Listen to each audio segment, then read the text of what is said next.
L'Organisation de l'Unité africaine, devenue par la suite l'Union africaine, fête ce 25 mai ses 59 ans d'existence, une organisation panafricaine dont l'idée a été nourrie et concrétisée par nos pères de l'indépendance réunis à Addis Abeba en 1963. Fondateur et co-rédacteur de la Charte de l'Union africaine à travers son premier président, Feu Modibo Keïta, le Mali a été de tous les combats pour l'unité et la libération. Et c'est ce même Mali qui subit aujourd'hui les sanctions de la même organisation panafricaine. Pour en savoir plus, suivons ce dossier de Abdoulaye Sako et Gaussou Achtouri. La Tour de l'Afrique, l'avenue de l'Oya, le monument Kwame Nkrumah ou encore le square Patrice Lumumba qui trônent dans la capitale sont autant d'édifices panafricains qui prouvent à suffisance l'attachement de notre pays à l'unité africaine. Et c'est le père de l'indépendance, Feu Modibo Keïta, qui a posé lui-même les jalons de cet idéal dans les années 1950. Illustration par ses déclarations. Si, pour la Fédération du Mali, si, pour l'unité africaine, je dois donner ma vie, je n'hésiterai pas.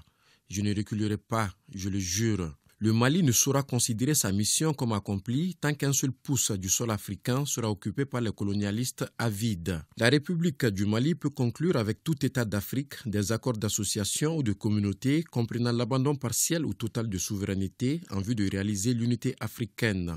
L'un des initiateurs et co-rédacteurs de la charte de l'Organisation de l'Unité africaine de l'époque, le père de l'indépendance malienne, est celui qui a proposé en 1963 l'intangibilité des frontières issues de la colonisation.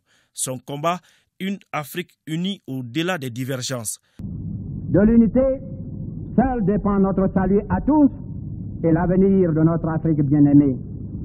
Liberté, paix, progrès, bonheur, n'est-ce pas là la finalité de notre politique commune? Chacun s'accorde à reconnaître que le développement de l'Afrique ne peut s'effectuer que dans un climat de paix. Pourtant, l'apport du Mali ne s'est pas limité au temps de Modibo Keïta.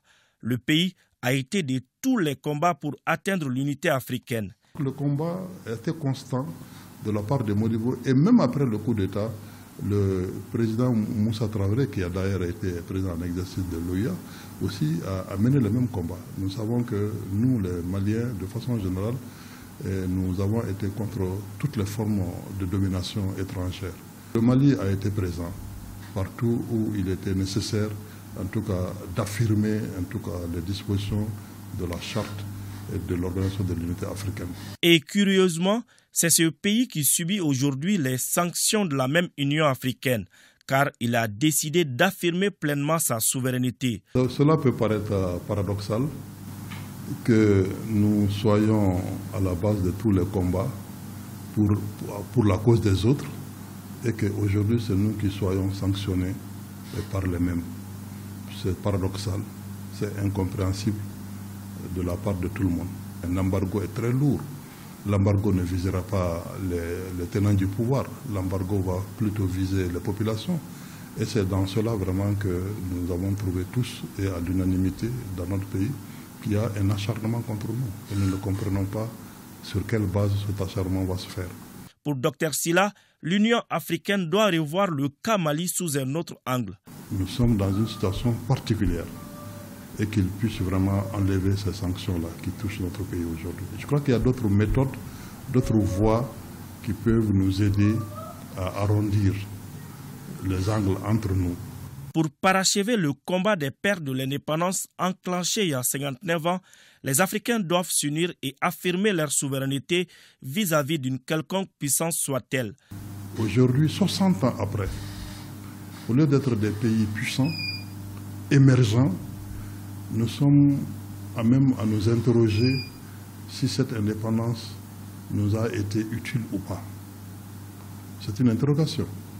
Et je dis qu'aujourd'hui, pour y sortir, il faut que les gens soient plus courageux, plus audacieux, de rompre un certain nombre de liens.